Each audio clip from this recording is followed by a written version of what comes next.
এই ভক্তের একজন বন্ধু রোজ যেতেন। এক মাস কথা শোনার পরে একদিন জিজ্ঞেস করছেন, তুমি তো আসো আমার কাছে শোনো, কিন্তু তোমার সঙ্গে যে ভদ্রলোক আসেন তিনি কেন আসেন? তার তো কোনো প্রশ্ন আজ আমি শুনতে পাইনি। উদ্দেশ্য কি উদ্দেশ্য আসে জিজ্ঞেস করি। তো বলছেন, গুরুদেব তুমি আমার সঙ্গে আসো। গুরুদেব জিজ্ঞেস করছেন, তুমি তোমার উদ্দেশ্য কি? তাহলে আজকের এতদিন পরে তিনি বলছেন আমার উদ্দেশ্য কি, আমি তো রোজ আসি, তিনি বলেন শুনি। শোনার উদ্দেশ্যটা একটা, তুমি তো জিজ্ঞাসা করো তিনি আমাকে বলবেন তো? হ্যাঁ নিশ্চয়ই করবো। তুমি দীক্ষা নিলে তো আমিও দীক্ষা নিলাম, বুঝতে পারছি। তিনি আমাকে দীক্ষা দেবেন তো? হ্যাঁ বললে দীক্ষা দেবেন।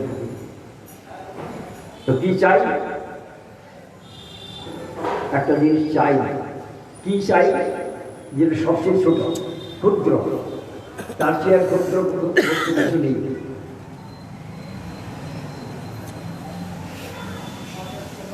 কবে দীক্ষা হবে? না, 1 মাস বাদ। আজকে বলা হলো 1 মাস বাদে দীক্ষা হবে। সেই ক্ষুদ্র জিনিসটা সঙ্গে করে আনতে হবে, এই মাত্র লাগবে। তো এই 1 মাস ধরে তিনি খোঁজাখুঁজি করেছেন, ক্ষুদ্র জিনিস আর খুঁজে পাননি। কালকে সকালে যেতে হবে, গিয়ে আগে তার চরণে সেই ক্ষুদ্র জিনিসটা দিলে তবে তিনি দীক্ষা দেবেন। তো সারা রাত ধরে কালকেই যেতে হবে সকালবেলা, সারা রাত ধরে চিন্তা করেছে সেই ক্ষুদ্র জিনিসটি আর ছোট জিনিসটি খুঁজে পান। এখন যার সঙ্গে যাচ্ছেন বন্ধুকে জিজ্ঞেস করেন, কে তুই সেই জিনিসটি পেয়েছ? বলে না, আজও খুঁজে পেলাম না। বলে চলো আজকে যেতে হবে, তুমি বলেছ আজকে দীক্ষা হবে, চলো। গিয়েছে, গিয়ে প্রণাম করে বসেছেন, এনেছ? তখন আর কি করবেন, হাউ হাউ করে কেঁদে উঠে বলে, বুঝতে আমি পেলাম না সেই ছোট জিনিসটি। আমার থেকে ক্ষুদ্র আর কিছু নাই। এটাই আমাদের প্রার্থনা হবে যে আমার থেকে ছোট আর কোনো নাই। যেন অহংকার আত্মকর্তা আমি কি অন্যকে, আমরা সকলেই নিজেকে অতি গুণী বা বড় বলে মনে করি। এই জন্য আমরা ক্ষুদ্র জিনিস পাই না। সবচেয়ে যে ছোট আমি, বৃন্দাবনে ধুলিতে ভগবান পদব্রজেতে উচ্চারণ করেছেন। আজও এমন মহাত্মা আছেন বৃন্দাবনে কখনো পাদুকা ব্যবহার করেন না, আর গায়কও জামা দেন না, একটা বস্ত্রাঞ্চল ব্যবহার করেন বটে। কি জন্য না, তারা তাদের পাঠ শুনবার জন্য হাজার হাজার লোক সেখানে ভিড় করে তার কথা শ্রবণ করতে। না কি কি কথা বলে না, গোস্বামীগঞ্জ যেসব কথা বলে গেছেন সেই সব কথাই পরিবেশন করে, তা শ্রবণ করবার জন্য লক্ষ লক্ষ লোক যায়, কিন্তু তাদের জীবনের পরিবর্তন নাই। কেন নাই? না দৃঢ়তা নাই, সংকল্প নাই। আনুকল্পিত সংকল্প প্রাতিনিধিক বর্জন রক্ষিষ্যতি ইতি গপ্তিত্বে বর্ণন তথা পঞ্চাকল্পদুর্ভ্যস্তি বা পতিতানাং প্রবন্ধ। এটা যদি হয় তাহলে আমাদের এই গুরু পূজায় যোগদান করার কথা শ্রবণ করার যে সাক্ষাৎ করে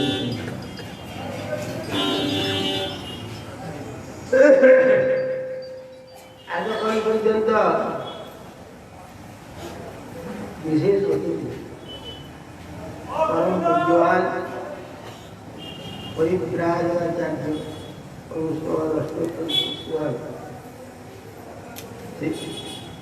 गोपानंद ब्रह्मचारी निष्कपट कृष्ण भजन और अन्नविलास कवर्धा সম্পর্কে বললেন।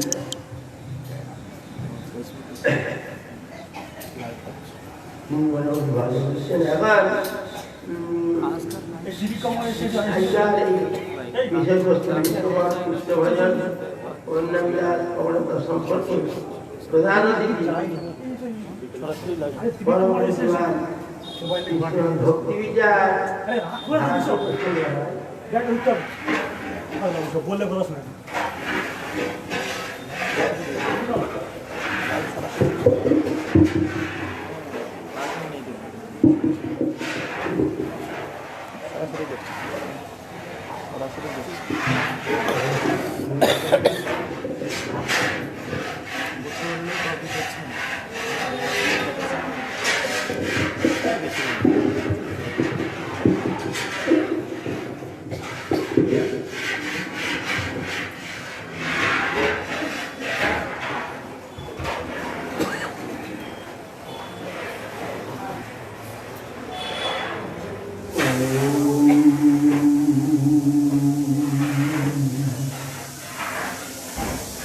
वंदे गुरुपदकमलं भक्तवृन्दसमन्वितं श्रीनित्यानन्दप्रभुं वन्दे श्रीचैतन्यसहोदितम् श्रीनन्दनन्दनं वन्दे श्रीराधिचरणद्वयं गोपीजनसमायुक्तं श्रीवृन्दावनमनोहरम् वंशाकल्पतरुभ्यस्य कृपा सिन्धुभ्य एव च पतितानां पावनेभ्यो वैष्णवेभ्यो नमो नमः। वृन्दावै तुलसीदेवै प्रिया वै केशवस्य च विष्णुभक्तिप्रदे देवी सत्यवत्यै नमो नमः। श्रीकृष्ण चैतन्य प्रभु नित्यानंद श्री अद्वैत गदाधर श्रीवासदि श्री गौर भक्तवृंद। हरे कृष्ण कृष्ण कृष्ण हरे हरे हरे राम राम राम हरे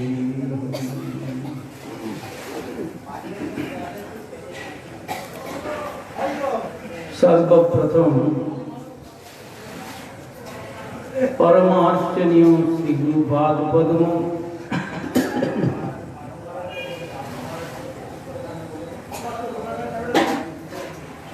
कारुण्य घन मूर्ति श्री कृष्ण चैतन्य महाप्रभु अभिन्न प्रकाश विग्रह तथा प्राच्य पश्चात्य श्री चैतन्य महाप्रभु प्रेमधर निर्भीक प्रचार प्रभु जिन्हें जगद्गुरु युगाचार्य श्रील प्रभुपाद भक्ति सिद्धांत सरस्वती गोस्वामी ठाकुर अनुकंपित जन अन्यतम कृपाभाजन परमार्चनीय श्री गुरुपाद पद्म ओं विष्णुपाद परिव्राजकाचार्य गुरु त्रिदंडी स्वामी श्री श्रीमद भक्ति कुमुद संत गोस्वामी ठाकुरेर रातुनि चरणे शंखादित शस्त्रांग दंडवत प्रणति निवेदन पूर्वक तार अहिति की कृपा सिद्ध। तदनंतर अभिन्न श्री गुरुपाद पद्म श्री कृष्ण चैतन्य मठेर जिनी प्राण पुरुष जार शुभ आविर्भावी श्री श्रीमद भक्ति कमल मधुसूदन गोस्वामी महाराजेर रातुल चरणे अनुरूप दंडवत अनंत पूर्वक सपार्षद परम गुरुदेव श्रील प्रभुपाद भक्ति सिद्धांत सरस्वती गोस्वामी ठाकुरेर श्रीचरण कमले अनुरूप दंडवत प्रणति निवेदन पूर्वक तार अहिति की कृपा आशीर्वाद प्रार्थना करी। तदनंतर अद्यकार सभा सभापति निखिल भारत श्री गौड़ वेदांत समिति वर्तमान आचार्य देव विशेष करे परम श्रीधर त्रिदंडी स्वामी श्री श्रीमद भक्ति वेदांत पर्यटक गोस्वामी महाराजेर पाद पद्मे दंडवत प्रणति निवेदन जानाई। तदनंतर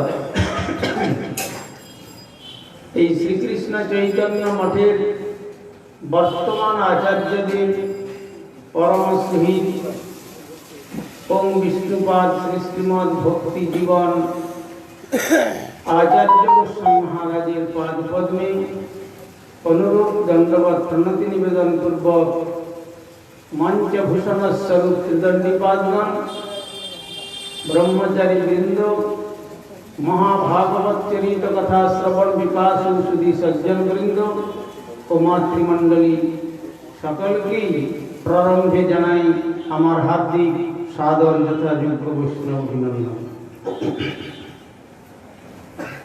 আজকে আমরা শ্রীল মহারাজজির 119তম শুভ আবির্ভাব তিথি পূজা বাসরের অধিবাস লগ্নে আমাদের শ্রীল মঠাচার্য পদের নির্দেশ মতো বক্তব্য বিষয় নিষ্কপট কৃষ্ণ ভজন ও অন্নাভিলাষ কপটতা। তো নিষ্কপট কৃষ্ণ ভজন এবং অন্নাভিলাষ কপটতা বিষয়বস্তু নির্ণয় করেছেন। তো নিষ্কপট যতক্ষণ পর্যন্ত সাধকের চরিত্র এই ভাবনায় অনুপ্রাণিত না হচ্ছে সেকাল পর্যন্ত পরমার্থী জগতের কোন সন্ধান জীব লাভ করতে পারে না। বর্তমান আমাদের পূর্বে যেমন শ্রী মহারাজজি বললেন, প্রায় দেখা যায় সাক্ষাৎ মিলন হলে একরকম, তার পশ্চাতে আবার অন্যরকম কীর্তন হয়। এর দ্বারা কি হয় সেটা আমরা যে কত ক্ষতি আমরা নিজেদের করে বসি সেটা চিন্তা করতে পারি না। অপরের সমালোচনার দ্বারা যার সম্বন্ধে সমালোচনা করা হচ্ছে তার সমস্ত দুর্গুণগুলো আমার মাথায় চড়ে বসছে, আর আমি যে তার সমালোচনা করছি যদি কিছু ভালো গুণ থাকে সেই ভালো গুণ তিনি লাভ করে হয়ে। সুতরাং ভাবুন সমালোচনা করলে কি ফল হয়। কিন্তু বেশিরভাগ ক্ষেত্রেই আমাদের কানের মধ্যে এইরকম শব্দ ভেসে আসে। সেই জন্য আমাদের ঠাকুর মশাই বললেন, নিষ্কপট মতি বৈষ্ণবের প্রতি এই ধর্ম কবে পাবো, তবে এ সংসার সিন্ধু পার হয়ে তব ব্রজপুরে যাবে। সুতরাং ব্রজধামে যাওয়ার যে রাস্তা, সেই রাস্তাটাই সেখানে পরিষ্কার হবে যখন আমরা নিষ্কপট কৃষ্ণ ভজনের আগে গুরু বৈষ্ণবগণের প্রতি নিষ্কপটে আমরা শ্রদ্ধার অর্পণ করতে পারব, কেননা কপটতার কোনো পরমার্থ